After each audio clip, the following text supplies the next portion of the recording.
الرحمن الرحيم والصلاة والسلام على أشرف الأنبياء والمرسلين وعلى آله وصحبه أجمعين. اللهم ربنا آتنا من لدنك رحمة وهيئ لنا من أمرنا رشدا. اللهم إني أعوذ بك من العجز والكسل والجبن والبخل والحرام مع عذاب القبر. اللهم آت نفسي تقواها وزكها أنت خير من زكاها. اللهم إني أعوذ بك من علم لا ينفع ومن قلب لا يخشع ومن نفس لا تشبع ومن دعوة لا يستجاب لها.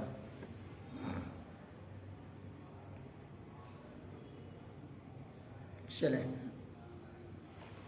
متن کے اندر جو عبارتیں آئی ہوئی ہیں ان میں آپ نے پڑھا تھا فمست الحاجہ الی قانون. شرح کے اندر اس کو جو لکھا ہے شارح نے کیا لکھا ہے کہ قانون کی بات ہے. یہ حاشیہ بھی اس میں انہوں نے کیوں لگایا ہے، اس کی ایک مین بات ہوئی. دو تین حاشیہ میں پڑھنا ہے، ایک اور آپ دیکھ لیں آپ فمست الحاجہ الی قانون. اس کے بعد عبارت کس پر ہے؟ من ضروریاتہما لکھا ہے نا جی، من ضروریاتہما اس پہ بھی حاشیہ ہے. ایک اور آ جائیے ایو فکر صحیح و ایو فکر فاسد. نیچے ایک اور لفظ پڑھ لیں، منطق کا نام منطق کیوں ہے؟ انما سمی به کے بعد کیا لکھا ہے؟ لأن ظہور قوت النطقیہ. اس پر یہ حاشیہ، تین حاشیہ میں پڑھنے ہیں.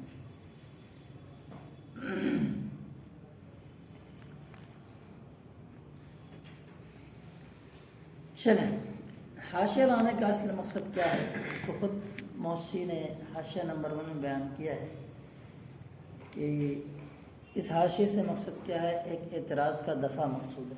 اعتراض یہ ہے، آپ نے اس سے پہلے کہا کہ بعض عقلاء کی مخالفت کرتے ہیں اپنے افکار و نظریے کے اعتبار سے. کہہ رہے ہیں کہ یہ جو تناقض اور اختلاف آپ نے دکھایا تھا وہ افکار اور نظریات میں دکھایا تھا، تو ہونا تو یہ چاہیے تھا کہ جہاں جہاں فکری غلطیاں ہو رہی ہیں ان فکری غلطیوں کے جاننے کے لیے اسی طرز کی چیزیں ہمارے سامنے آنی چاہیے. اسے مثال کے طور پر سے اگر جزئی اعتبار سے کسی جزئی امر میں ایک عاقل نے یہ بات کہی کہ اس میں کیا گڑبڑی ہے، دوسرے نے اس کے خلاف کہہ دی، تو ایک کا کہنا کہ یہ گڑبڑی ہے، دوسرے کا کہنا کہ یہ صحیح ہے. یہ دونوں کے کے جزئی امر ہیں. تو جزئی امر میں اختلاف اس بات کا تقاضا کر رہا ہے کہ اس کو صحیح کرنے کے لیے کسی جزئی امر کا میں کہ ہمیں ضرورت پڑے، نہ کہ امر کلی کی ضرورت پڑے. تو جزئی اختلاف سے کلی اور ایک مجموعی کیفیت کی طرف حاجت کیسے پیش آ گئی، تو اس کو یہاں سے بتانا چاہ رہا ہے کہ شارح نے ایک مقدمہ کو یہاں پہ انہوں نے لپیٹ دیا. اس کو یہ پکڑ کر رکھو، ہماری ضرورت نہیں پڑے گی، ایسے کرتے رہو، انگلی دے کے رکھو. اس کے یہاں نے یہ بتایا کہ کیونکہ جزئی احوال جو ہوتے ہیں انظار، ان میں اگر آپ دیکھیں گے تو ان کا احاطہ کرنا یہ مشکل ہے. آج یہ عقل مند آیا اس طرح کے اختلاف کی بات کی تو ہم نے اس کا جواب ایک دوسری طرح سے دے دیا. یہ دونوں کے دونوں جزئی امر میں اختلاف، جزئی امر میں جواب. ایسے کوئی دوسرا کل آیا کل پھر وہ اختلاف کرے گا تو زندگی بھر اس طرح کی چیزیں آتی رہیں گی. اور ان سب کا احاطہ کرنا جزئیات کا یہ کیا ہے؟ مشکل امر ہے. اسی وجہ سے آپ نے دیکھا ہوگا کہ مسائل کوئی بندہ اگر ایسا ہے 2000 مسائل اس کو یاد ہے، اصول کچھ بھی یاد نہیں، تو جگہ جگہ وہ ٹھوکر کھاتا نظر آئے گا اور اس کے نظیرے ہم دیکھتے ہی رہتے ہیں. تقریباً اس کا مسئلہ کیا ہوتا ہے؟ اگر یہیں پہ اگر کسی بندے کو اصول اگر یاد ہیں، اصول سے مراد اصول فقہ جو آپ بات کر رہا ہوں مسائل، تو ان اصول فقہ کے ذریعے سے وہ مسائل کو پرکھ لے گا کہ یہاں یہ کہہ رہے ہیں کہ یہ ضابطہ تو نہیں لگ رہا ہے وہ مسئلہ. جو بھی فقہی مسئلہ ہے وہ فقہی مسئلہ اصول فقہ کے کسی نہ کسی قاعدے سے جڑا ہوا ہے.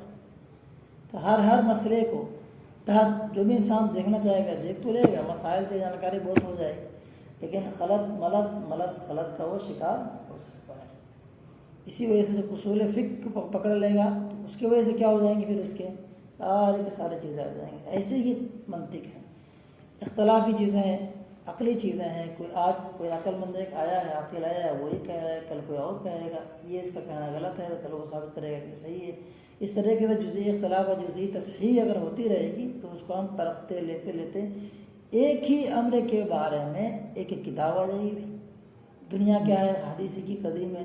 ایک آیا یہ کہہ رہا ہے، دوسرا آیا وہ کہہ رہا ہے، دوسرا پہلے کے شعرے کو غلط ثابت کر رہا ہے، دوسرا کبرے کو ختم کر رہا ہے، کوئی نتیجے کو نہیں مان رہا ہے، اس میں یہ چیز ہونی چاہیے، فلاں ٹھکانا. وہ دنیا بھر کے ساری چیزیں کرتے رہے تو ایک ایک امر میں کیا ہو جائے؟ ایک ایک کتاب آ جائے.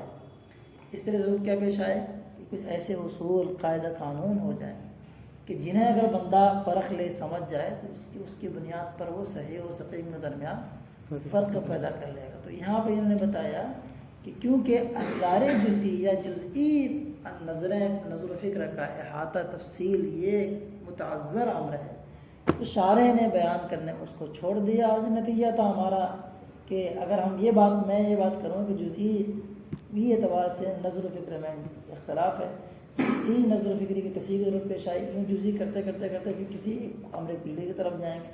ایک مقدمے کو شاعر نے لپیٹ دیا، لکھا ہے مقدمۃ مطویۃ یوم نطوی السماء کطی السجل للکتب، لپیٹنے کے معنی. تو کیا ہو گیا؟ فمست الحاجہ الی قانون لتعذر معرفتها تفصیلا، حاجت پیش آئی ایک قانون کی کیونکہ تفصیلاً انظار جزئیہ جزئی نظروں میں نظر و فکر کی تفصیل کا حاصل کرنا کیا ہے؟ متعذر ہے، مشکل نہیں بلکہ کیا ہے؟ متعذر ہے. زیادہ چیز ہے. تعذرہ اور استثقلہ پڑھے ہو آپ قافیہ کے اندر، اعراب کے اندر، کہ عصا میں اعراب دینا ہی کیا ہے؟ متعذر ہے، مشکل نہیں. قاضی میں کیا ہے؟ مشکل ہے. چلو اسی کو یہاں بتانا چاہتے ہیں. بات ٹھیک ہے؟ چلو یرید شارح کی مراد یہ ہے ان المقصود وان کان معرفت تفاصیل احوال الانظار الجزئیۃ لکنها متعذرۃ فلا بد من قانون یرجع الیہ فی معرفت احوال ای نظر ارید من الانظار المخصوصہ. شارح کی مراد یہ ہے کہ مقصود یہ ہے تو یہی ہے کہ انظار جزئیہ کی تفصیل کی ہو، ٹھیک ہے نا. وَإِنْ كَانَ یرید مقصد تو ہی کہ مقصد اگرچہ کیا ہے؟ انظار جزئیہ کی احوال کی تفصیل کی معرفت ہے، لیکن یہ کیونکہ متعذر ہے. متعذر کیوں ہے؟ میں نے بتایا کہ مسائل آ جائیں. تو پھر ضرورت پیش آئی ایک ایسے قانون کی جس کی طرف فی معرفت احوال ای نظر، جس کی طرف کسی بھی نظر کے احوال کی معرفت میں کیا کیا جائے؟ رجوع کیا جائے، لوٹا جائے، پلٹا جائے، اس کی طرف اس کا سہارا لیا جائے. میرا انظار مخصوصہ میں سے انظار مخصوصہ میں سے کسی بھی نظر کے احوال کی معرفت میں جس قانون کی طرف پلٹا جائے اس کی ہمیں ضرورت پیش آئے. انظار مخصوصہ کیا ہے؟ آپ غور و فکر کریں گے تو مورفات سے کریں گے، یا پھر آپ کسی بھی چیز کو حاصل کریں گے تو کس سے کریں گے؟ حجت پڑھ چکے ہیں نا، قیاس حجت کی 3 قسمیں، قیاس، استقراء، بات فائنل. آگے جو حاشیہ انہوں نے لگایا ہے، حاشیہ لگانے کا اصل مقصد یہ ہے اس پہ یہ جیسے کہ منطق کے انظار جزئیہ میں کیا ہو سکتا ہے؟ جزئیہ کیا ہو سکتا ہے؟ قانون کیا ہو سکتا ہے؟ قانون کلی ہوتا ہے نا، پیچھے پڑھ چکے نا، القانون کلی پڑے. اس کی تفصیل اور پیچھے بھی آنے والی ہے، خود یہ بیان کرنے والے اس کے بعد جو تھے خلا قلوب بات خود ہی لگائیں گے. بالقانون امر کلی ان کی طرف تفصیلی گفتگو ہے، اس لیے میں چھوڑ رہا ہوں. ٹھیک ہے. قانون کیا ہے؟ ضابطہ ہے. اب کیا ہوتا ہے؟ کل فاعل مرفوع، ہر فاعل کیا ہے؟ مرفوع ہے. اب اس کو پتہ ہو گیا. ابھی امر کلی ہے، اس کے اجزاء کیا نکلیں گے؟ زید فاعل ہے، بکر فاعل ہے، امر فاعل ہے. جتنے بھی فاعل ہیں، فاعلین، یہ سب کے سب کیا ہیں؟ اسی میں شامل ہیں، اسی ضابطے کے تحت. اب ملانا ہے، کیا کرے گا؟ اس کے جو جزئیات ہیں اس کو بنا دیے. صغرا زید مرفوع فاعل وکل فاعل مرفوع فزید مرفوع بن کے آ جائے گا. امر کلی کو کبرا کی جگہ پہ رکھ دو، اس سے اس کے اندر جو جزئیات داخل ہیں اس کو نکال کے صغرا مراد زید فاعل کہا تھا، بکر فاعل کہہ لو، آپ حجر فاعل کہہ لو، کچھ بھی کر دو. چلو ٹھیک ہے. اب جو اگلا والا جو حاشیہ من ضروریات ہما، یہ لگانے کا اصل مقصد کیا ہے؟ لگانے کا اصل مقصد یہ ہے کہ شاعر نے یہ بیان فرمایا تھا کہ یہی مست الحاجہ الی قانون یفید معرفت طرق اکتساب النظریات التصوریت و تصدیقیت من ضروریاتها، یعنی تصدیقی اور تصوری نظریات کا اکتساب. یہ کیا ہوتا ہے؟ تصور بدیہی، ضروریات معنی بدیہی، اور تصدیق بدیہی سے ہوتا ہے۔ اب مسئلہ یہ ہوتا ہے کہ بھیا کبھی تو ایسا بھی ہوتا ہے کہ ہم ایک تصدیق کو، جو تصدیق کیا ہے، نظری ہے، حاصل کرنے کے لیے چلے تصدیق بدیہی سے، اس تصدیق کا حاصل کرنا موقوف ہے اس پر، یہ موقوف ہے اس پر، یوں کرتے ہوئے آخر میں جا کر کے تصدیق بدیہی میں نظر آیا۔ تو آپ کا یہ ڈائریکٹ کہنا ہے کہ تصدیق نظری کو تصدیق ضروری سے حاصل کرتے ہیں، اس میں واسطہ بالواسطہ کی کچھ قید نہیں۔ یہاں یہ اشارے، یہ محشی بتانا چاہتے ہیں کہ اشارے کا مقصد وہی ہے جب انہوں نے کیا ہے، انجام کار آخر امر کو دیکھتے ہوئے بات کہہ دی۔ یہ بھی ممکن ہے تو آخر میں تو ہوگا وہی نا کہ بدیہیات پر جگہ اس کی انتہا ہی ہے، جی بدیہی امر میں جا کر بدیہی امر میں جو اس کی انتہا ہے، ایسی صورت میں کیا کریں گا، اسی کا اعتبار کیا جائے گا، اسی کو انہوں نے بیان کر دیا۔ ٹھیک ہے، کیا مزید اگر کیا ہے، لم یرد ان اکتساب النظریات انما یکون من الضروریات ابتداء، وہی سیدھا اشارہ کرنا چاہ رہا ہے کہ عبارت سے یہ بات سمجھ میں آتی ہے کہ دائرہ کیسا ہو، ایسا نہیں ہے۔ شارح کی مراد نظریات کے اکتساب سے یہ نہیں ہے کہ وہ ضروریات سے ابتداء ہو، بلکہ مراد یہ ہے کہ نظریات کا اکتساب یہ ضروریات کی طرف منسوب و مستند ہے، اس کا سہارا لیتا ہے۔ اما ابتداء او بواسطۃ، یا تو ابتداء یا واسطے کے ذریعے سے۔ واسطے کے ذریعے سے کیوں، اس کی دلیل آگے بیان کر دی۔ لجواز ان یکتسب نظری من نظری آخر ویکتسب ذلك النظری الآخر من نظری ثالث وهكذا، لكن لا بد من انتهاء الى الضروریات دفعا للدور او التسلسل۔ لیکن کیونکہ یہ جائز ہے کہ ایک نظریے کا اکتساب کیا جائے دوسرے نظریے سے، اور دوسرا نظریہ کیا ہو جائے، اس کا اکتساب کیا جائے تیسرے نظریے سے، یہ سلسلہ چلتا رہے۔ لیکن ضروری ہے کہ اینڈنگ اور اختتام کیا ہو، ضروریات پر ہو، دور و تسلسل کو دفع کرنے کی خاطر، انتہا سے مفعول لو بنے گا، یعنی دور و تسلسل کو دفع کرنے اور اسے ختم کرنے کے لیے ضروری ہے کہ اینڈنگ اور انتہا کیا ہو جائے۔ انتہا کا صلہ جب الہ آتا ہے نا تو اس کا معنی ہوتا ہے انجام، آخر تک پہنچنا۔ ٹھیک ہے، پہلے ہی بتایا قد انتہیت الی ذلک المقام ای وصلت الی ذاک الہ، میں وہاں تک پہنچ چکا۔ انتہا کا صلہ جب الہ آتا ہے، ایک انتہا کا معنی ختم کرنے میں آتا ہے، عموماً وہی ہے کہ پہنچتا ہے تو اس کے سفر کے اختتام پہ ہو جاتا ہے۔ بات فائنل ہے۔ اب اس کے بعد ایک اور حاشیہ جو محشی نے بات یہ کہی تھی، ایو فکرن، یعنی اس پہ جو حاشیہ لگایا گیا آپ نے دیکھا ہوگا کہ ایک ایسے قانون کی ضرورت پیش آئی جس قانون کے کیا اوصاف کو کمالات خصوصیات یہ ہیں کہ ہمیں ایسا ایسا فائدہ کرے۔ ایو فکرن صحیح و ایو فکرن فاسد، لکھا ہے نا، کہاں چلا گیا، حتی یعرف منہ ان کل نظری بأی طریق یکتسب و ای طریق صحیح و ای طریق نہیں لکھا و ای فکر فاسد۔ اس پر یہ حاشیہ لگا ہے۔ اس حاشیے کا پورا مقصد یہ ہے، اس کہ خود بخود بین سطور میں لکھا ہے، یرید بیان صحت الفکر و فسادہ، صحت کے فکر کے صحت و سقیم ہونے کو، درست و نادرست ہونے کے بیان کرنا مقصود ہے۔ کیا بیان کرنا مقصود ہے؟ اب اس سے پہلے آپ نے یہ بات پڑھ لی تھی کہ فکر کے یہ ترتیب کے لیے کیا ہے، کچھ علتیں ہیں، چاروں علتوں کے ساتھ تعریف بیان کی گئی، علت فاعلی ہے، علت مادی، علت غائب۔ اب یہاں پہ ایک اہم چیز، اور آپ نے یہ بات بھی پڑھی تھی کہ علت مادی اور علت صوری کون داخل ہے کون خارج ہے، علت مادی اور علت کیا ہے، صوری ہے نا بھائی، یہ تو دونوں میں کیا ہوتے ہیں، داخل ہوتا ہے۔ ان دونوں ہی کی جو داخل ہے گھر والے ہوتے ہیں ان کا بڑا اچھا اعتبار ہوتا ہے۔ اب یہ دونوں ہی اگر صحیح رہیں گے تو فکر صحیح ہوگی۔ اب یہاں سے کچھ بات وہ آپ کو بتانے جا رہا ہوں جو شرح تہذیب میں آپ حضرات نے پڑھ لی تھی، کچھ تو یہاں سماعت کر لیں گے، آسانیاں ہوں گی۔ اتنا تو آپ کو یاد رکھنا چاہیے کہ معرف مساوی ہی ہونا ضروری، معرف کا مساوی ہونا ضروری ہے جی۔ اس کی تفصیلی گفتگو آپ کو پڑھنا چاہتے ہیں تو صفحہ نمبر 136 سے لے کر کے تقریباً صفحہ نمبر 142 تک معرف کا جو بیان ہے شرح تہذیب کے اندر اپنے مکتبۃ المدینہ اور اس میں آپ دیکھ لیجیے گا کہ معرف سے اخص، عام مطلق ہونا، من وجہ ہونا، تباین دیکھنا بہت مشکل ہے. ہر جہت سے اس نے انہوں نے گفتگو کی وہاں پہ دیکھنے کے قابل پڑھنا چاہیے. اس میں کچھ اصول یہ بیان کریں. تو مورخ کیا ہوگا؟ مساوی ہوگا.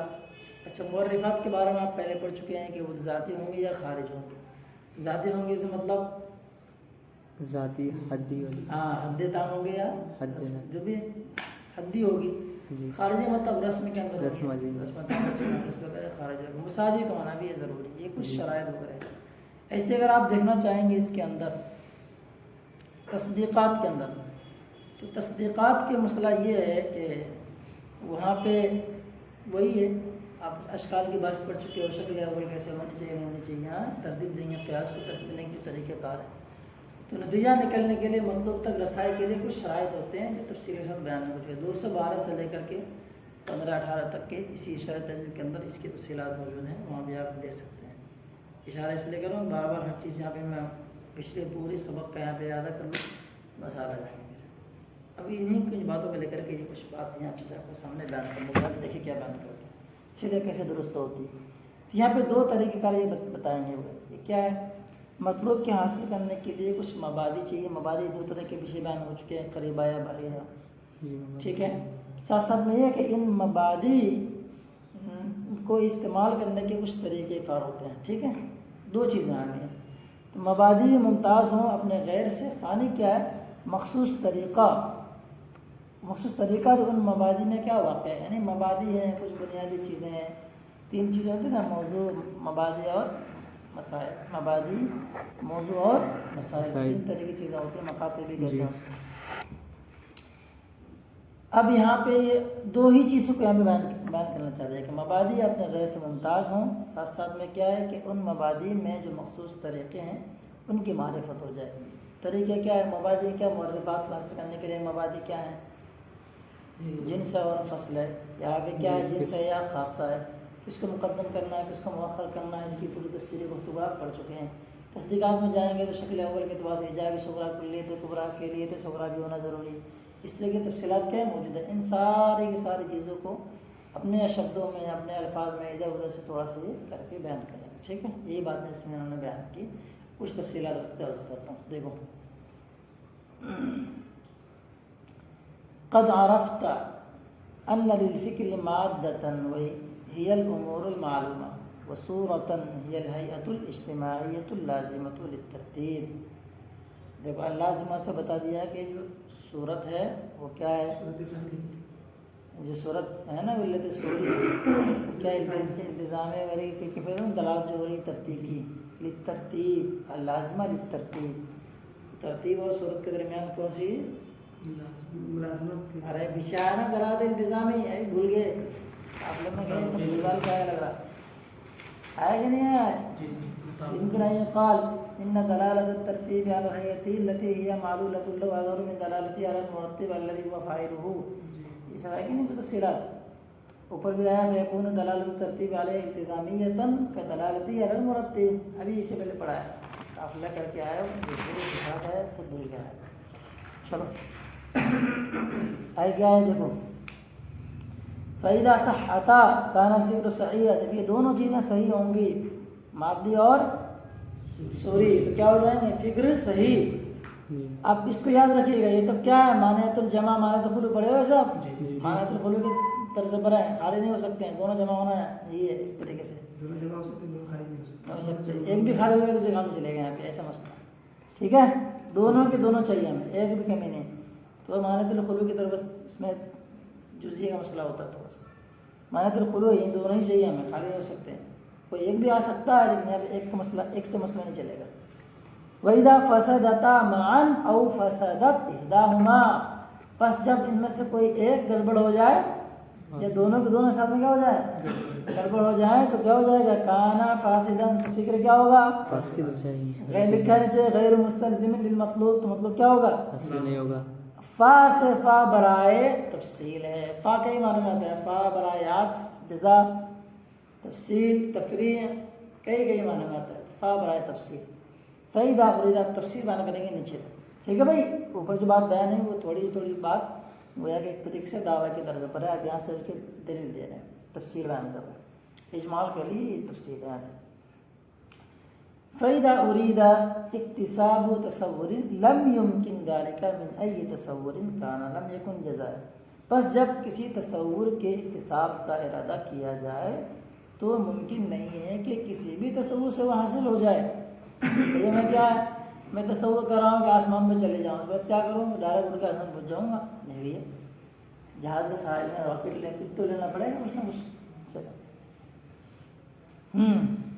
بل لا بد له من تصورات لها مناسبة مخصوصة إلى ذلك التصور المطلوب بلکہ وہاں پہ کیا ہے کچھ ایسے تصورات ہونا ضروری ہے جنہیں اس مطلوبہ تصور یا مطلوب تصور کے ساتھ خاص لگاؤ اور تعلق ہو. خاص لگاؤ سے مراد کیا ہے اس میں لکھا ہے کہ وہ کیا ہونا چاہیے جس بھی تصور کا حاصل کرنا. ادھر دیکھو ادھر کہاں دیکھو کدھر ہو گیا بھائی ہاں ادھر میری طرف سے بتاؤ آپ کو کیا حاصل کرنا ہے کہ انسان کیا ہے انسان کے بارے میں تصور لینا تصور مطلوب ہے جی. اور اس کے لیے خاص مناسبات کیا ہیں حیوان اور ناطق ہے حیوان کا ذاتی ہونا کیا نہیں ہونا یہ سب باتیں الفاظ بیان کر رہے ہیں مشکل تھوڑی ہے. تو جو بھی تصور آپ حاصل کریں گے ان کے مطلوب تصور اور اس مطلوب تصور سے پہنچانے والی جو چیزیں ہوتی ہیں ان کے درمیان تعلق ہونا چاہیے ربط ضبط ہونا چاہیے. وہ تعلق کیا ہے اس کو آپ کو جاننے کے لیے میں نے بتایا تھا آپ 136 پڑھیے. آپ کون سے شرح تہذیب لکھا ہے معرف الشیء ما یقال علیہ لافادۃ تصورہ. ایک شرح تہذیب کے بعد ہے معرف الشیء کہ وہ ہے کہ جس پر ما یقال علیہ جس پر شے بولی جائے. معرف یا کیا لکھا ہے معرف الشیء ما یقال علیہ لافادۃ تصورہ. اس کے بعد آگے لکھا ہے اشترط ان یکون مساویا وہ اجلا الگ الگ تفصیلات شرح پڑھ سکتے. فلا یسوء بالعام والاخص والمساوی معرفۃ وجہالۃ والاخفى کذا وکذا پوری تفصیلات جی آپ دیکھ سکتے ہیں. تو ما یقال علیہ ما یحمل علیہ معرف الشیء وہ ہے جو معرف پر کیا ہو جائے محمول ہو جائے. ٹھیک ہے اس کی تفصیلات وہاں بھی دیکھ سکتے ہیں. اسی کی طرح یہاں پہ اشارہ کر رہے ہیں کیونکہ آپ پہلے تفصیلی گفتگو پڑھ چکے ہو. وقدر حال یہ تو بات ہوگی تصور کی. ایسے ہی حالت کس میں ہے تصدیقات میں ہے. اب آگے بیان کرنے جا رہے ہیں دو چیزیں ہیں فکر کے صحیح ہونے کو بیان کرنا دوسرا کیا ہے صورت کے صحیح ہونے کو بیان کرنے کا. فہادہ سے اسی فکر کے مادے کے صحیح ہونے کو بیان کرنا. نہیں میں نے شروع میں لکھا بھی ہذا بیان صحت المادہ فکل مطلوب من المطالب التصوریۃ والتصدیقیۃ مباد معینۃ یکتسب منها. تو مطالب تصورہ اور تصوریہ اور تصدیقیہ میں سے ہر ایک مطلوب کے لیے کیا ہے بلکل مطلوب متعینہ کیا ہے مبادی ہیں غیر متعینہ نہیں بلکہ کیا ہے متعینہ. مبادی کیا ہوگا وہی معرف کی کیا یہ تصور کے لیے کیا معرفات ہے اربع بے تصور کس سے حاصل کر سکتے ہیں معرفات سے. تصدیق سے حاصل کر کرتے ہیں حجت سے. حجت کس میں قیاس استقرار تمثیل. چلیں جن مبادی سے کیا ہوتا ہے مطلوب تصوریہ تصدیقی کا حصول ہوتا ہے. ثم سے وہی صورت کا بیان صورت کے صحیح ہونے کا بیان. ثم ان اكتسابه من ذلك تلك المبادئ لا يمكن ان يكون باي طريق كان بل لا بد هناك من طريق مخصوص. لیکن ساتھ ساتھ میں صحت کی صورت کا بیان دیکھو صورت کی صحت کا بیان یہ ہے کہ پھر اس مطلوب کا اکتساب ان مبادئ سے یہ کسی بھی طریقے سے ممکن نہیں ہے. کوئی بھی طریقہ اختیار کر لے مبادئ موجود ہے ہم پہنچ جائیں ایسا تھوڑی ہے. گاڑی ہمارے پاس موجود ہے اب کہاں پہنچنا بھیا اسٹیشن کوئی بھی چلا کے چلے جائے گا کوئی ایسا چلائے گا کہ پھر جنت ہی پہنچیں گے. پھر اس کے بعد کیا لکھا ہے بل لا بد هناك من طریق مخصوص له شرائط مخصوصہ. بلکہ وہاں بھی کیا ہے مخصوص طریقہ درکار ہے. مخصوص طریقہ کیا ہے وہی معرفات تصورات معرفات تصدیقات میں اور جس کے کچھ کیا مخصوص شرطیں ہوں ایجاب سکرا کلیت کبرا فعلی فعلیت سکرا دیگر چیزیں اس کی طرف اشارہ ہیں سب پڑھ چکے آپ. اسی طرح کس میں معرفات کے اندر جنسوں کو مقدم کرو فصلوں کو مؤخر کرو اور بھی تفصیل گفتگو ہیں جو میں اشارہ کیا ہوں یا شرح تہذیب میں وہاں دیکھنا چاہو گے تو دیکھیں پڑھے ہوئے آپ لوگ بھول چکے ہیں. فیحتاج فی کل مطلوب الی شیئین. اب یہاں پہ نتیجہ ابا برائے نتیجہ چلو. تو ہر مطلوب میں ہمیں دو چیزیں درکار ہیں. ایک کیا ہے؟ تمییز و مبادی عن غیرہا، مبادی کو اس کے غیر مبادی سے ممتاز کرنا. دوسرا کیا ہے؟ اس مخصوص طریقے کی معرفت یا اس مخصوص طریقے سے شناسائی جو ان مبادی میں واقع ہیں اس مخصوص طریقے کے شرائط کے ساتھ. یعنی اس مخصوص طریقے کے کیا ہوں گے؟ شرطیں ہوں گی. یہ کیا ہے نا پڑھے ہو جب ایجاب صغریٰ کے لیے تو کبریٰ فلاں فلاں. پھر یہ کیا ہے؟ جنس فصل مقدم و مؤخر و دیگر چیزیں. فَإِذَا حَصَلَ مَبَادِئِهِ، یہ کہا کہ میرے کو مرجع کون ہے؟ مطلب جب مبادی کے مطلوب کے مبادی حاصل ہو اور کیا وصلہ کا یعنی وہ حاصل کرنے والا چلے، یا سولی کا بیٹا ادھر ہے سارا گائے پر وصلہ کا فی ذالک الطریق سوا لکھا ہے مجھول جزا تو بہتر ایک مجھول پڑھو. فَإِذَا حَصَلَ مَبَادِئِهِ، جب مطلوب کے مبادی حاصل ہو اور اس میں چلا جائے، وصولی کا فی ذالک الطریق، اور ان مبادی میں اس طریقے کے کو چلایا جائے یا اس طریقے کے مطابق چلا جائے، یا یہ ہے کہ اس طریقے کو اس میں بروئے کار لایا جائے. اصیبہ یہ ہے جزا. اصیبہ الی المطلوب، تو وہ مطلب تک کیا ہو جائے گا؟ پہنچ جائے گا. تو مطلب تک پہنچا جا سکتا ہے. بات ختم ہو گئی. وَإِنْ وَقَعَ خَطَأٌ إِمَّا فِي الْمَبَادِئِ أَوْ فِي الطَّرِيقِ لَمْ يُصِبْ یا لَمْ يُصَبْ. اور اگر مبادی میں یا مخصوص طریقے میں جو کیا مبادی میں جاری ہیں غلطی واقع ہو جائے، لم یوسف تو مطلوب تک نہیں پہنچا جا سکتا ہے، یا پھر وہ درست تک رسا نہیں جائے گا. ایک سمجھ سے پہنچنا درست ہونے کا نہیں استعمال ہو سکتا ہے. آگے والی عبارت ہے بہت پتہ کی عبارت ہے، غور سے سنیے. کیا لکھا ہے؟ والمتکفل لتحصیل هذین الامرین اب الشیئین، بین سطور میں ہے کنارے میں. کما ينبغي ہوا هذا الفن، هذا الفن یہ خبر ہے. والمتکفل لتحصیل هذین الامرین یہاں تک مبتدا ہے. کما ينبغي ہوا جملہ مترجمہ ہے. کیا خلاصہ نکل کے آیا؟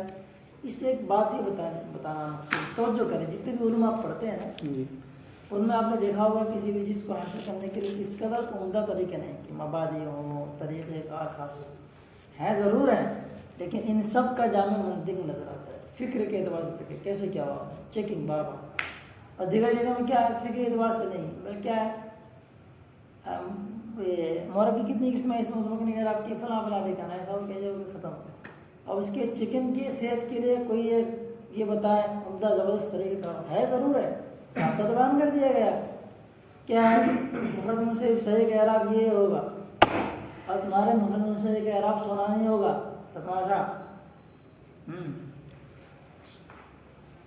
سمجھ میں آئے نا؟ تو اب مسئلہ کیا ہوگا پھر؟ تو طریقہ کار تو ادھر بھی ہے، لیکن اس طریقہ کار کو مکمل پرکھنے کے لیے کوئی اصول ضابط نہیں یہاں پہ بیان کیا.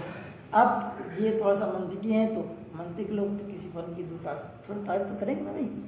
اب وہ جنگ کی تعریف کرتے ہو ہم مذاق کی بات لے کے آئے. والمتکفل لتحصیل هذا الامرین کما ينبغي ہوا، اور ان دو امروں کی تحصیل کا ضامن جو کما ہوا جیسا کہ اسے ہونا چاہیے. کما ہوا کہ جگہ کما ينبغي ہوا جیسا کہ یہ تحصیل ہونی چاہیے. هذا الفن یہی فن منطق ہے، یہی فن منطقی کیا ان دونوں امروں کی تحصیل کا کما کو ضامن ہے. کما ينبغي کیوں لگایا؟ موشی نے 17 نمبر میں کمال کر دیا. کما ينبغي انما قال ذلك لان كل علم متکفل بشان صحت مبادئه، اس لیے کہ ہر فن جو ہے اپنے مبادی کی صحت کے معاملے کا کیا ہے؟ ضامن. معاملے کا ضامن ہے. مبادی کیا ہے؟ لیکن یہ بندہ کیا ہے؟ مبادی کے ساتھ ساتھ اس میں جو طریقہ کار ہے اس کا بھی یہ ضامن ہے. اس لیے اس کی کیا تھوڑی سی آخر میں عبارت بڑھا دی اور تعریف کے پل باندھ دیے تھوڑے منطقی صاحب ہے. تو چلو یعنی اس میں تعریف اور مجدلات اور دیگر میں صرف ایک ہی رہتا نہیں، مبادی بھی ہیں اور مبادی میں جو مخصوص طریقے واقع ہوتے ہیں دونوں چیزیں منطقی کیا ہے کہ اندر خاص اس کا اہتمام کیا جاتا ہے اور جگہ اتنا نہیں. کچھ میں موادی ہیں، موادی کو دیکھا جاتا ہے کہ صحیح کہ نہیں، اس میں طریقہ کار کیسے کیا ہوگا اس میں غور ہی نہیں کیا ہے. آخر عمل بدلنے کے لیے ہاں 9 میں جیسے آخری ہوا بدل رہی نہیں بس اتنا دیکھا. چلیں بات ختم ہو گئی. آگے عبارت انہوں نے یہ بات لکھی ہے شرح کے اندر کہ اس کا نام کیا رکھا گیا ہے بھیا؟ منطق.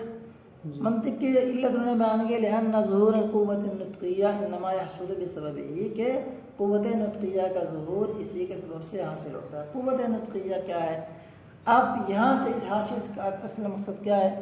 حاشیے پر حاشیہ لگانے والے نے کام اچھا کر دیا ہے. لکھا ہے یعنی ان النطق فی کلام الشارح یمکن حملہ علی احد ہذین الوجہین کہ شارح کے کلام میں جو نطق موجود ہے لأن النطق جو کہا گیا ہے اس کو دو امروں میں سے دو وجہوں میں سے دو صورتوں میں سے کسی ایک پر محمول کرنا ممکن ہے. دو کیا صورت ہیں؟ دونوں کے بیان کرنا چاہ رہے ہیں. کبھی بھی کوئی اگر آپ سے پوچھ لے منطق کو کہ یہ قوت نطقیہ کا ظہور اس سے ہوتا ہے کیسے ہوتا ہے؟ منطق کو منطق کیوں کہتے ہیں؟ دونوں طرح سے کر سکتے ہیں کہ زبان سے بھی اور فکری اعتبار سے باطنی بھی قوت اس کے اندر ہے. کیسے کیا طرح دیکھو اس کو انہوں نے بیان کیا ہے کہ شارح کی اس عبارت میں دونوں میں سے کسی بھی ایک معنی پر اس بات کو محمول کر سکتے ہیں. اقول النطق يطلق على النطق الظاهري وهو التكلم على النطق الباطني وهو ادراك المعقولات. آگے لکھا ہے معقولات کے ادراک مطلب الامور المعقولات الامور الغائبۃ عن الحواس. حواس کے ذریعے سے امور غائبہ کا کیا کرنا؟ پتہ لگانا. یہ کیا ہے؟ نطق باطنی ہے. مطلب کیا ہو گیا؟ آپ ہمارے سامنے موجود ہوئے ہمیں لگا پریشان دیکھ رہے پوچھیے ایسے اسے کیا ہے؟ اس طریقے سے ہو سکتے ہیں. چلو لکھا ہے اچھا معقولات کا ادراک کرنا.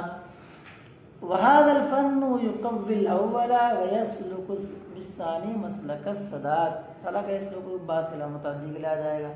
لکھا بھی ہے حاشیے میں الباء للتعدیہ. ہاں تو یہ فن اول کو تقویت دیتا ہے. اول سے مراد کون ہے بھائی؟ تمہارے دادا جی جس کو ہمیشہ کہتے ہیں. تو دوسرا کیا ہے؟ اور دوسرے کو درست راہ پر چلاتا ہے. تعدیہ. فبهذا الفن يتقوى ويظهر كلا معنى النطق للنفس الإنسانية المسمات بالناطقة فاشتق له اسم من النطق. تو کیا ہو گیا بھائی؟ فا بھائی نتیجہ والا ہے. اس فن سے کیا ہے؟ نطق کے دونوں ہی معنی ظاہر اور قوت حاصل کرتے ہیں. کس کے؟ کلا معنی نطق نفس ناطقہ جس کا نام کیا ہے بھائی؟ نفس انسانیہ جو ناطقہ کے نام سے موسوم ہے. اس کے لیے نطق کے دونوں معنی کو کیا کرتا ہے؟ قوت دیتا ہے اور ظاہر کرتا ہے. ابھی تو اس فن سے نفس انسانیہ جو ناطقہ کے نام سے موسوم ہے اس کے معنی نطق کے دونوں معنی کیا ہوتے ہیں؟ ظاہر ہوتے ہیں اور قوت پاتے ہیں. فاشتق له اسم من النطق. تو مناسبت بتا دیا کہ لغوی اور اصطلاحی معنی کے درمیان کچھ مناسبت تو ہونی چاہیے. بلکہ میں نے بتایا پہلے عام خاص مطلب کی نسبت ہوتی ہے. تو یہ بتایا کہ پھر اس مناسبت کی بنیاد پر نطق سے اس کے لیے ایک اسم کا اشتقاق کر لے گئے. وہ کیا ہے؟ منطق. منطق کیا ہے بھائی؟ اس میں ظرف بھی ہو سکتا ہے اور مصدر میمی بولنے کی جگہ. یہ تک گفتگو پیش کرتے ہیں. لوگ تھے نہیں اس لیے میں نے تھوڑا کچھ ٹھہر کے پڑھایا. صلی اللہ علیہ الحبیب اللہ تعالی. صحیح ہے تو آسان ہے.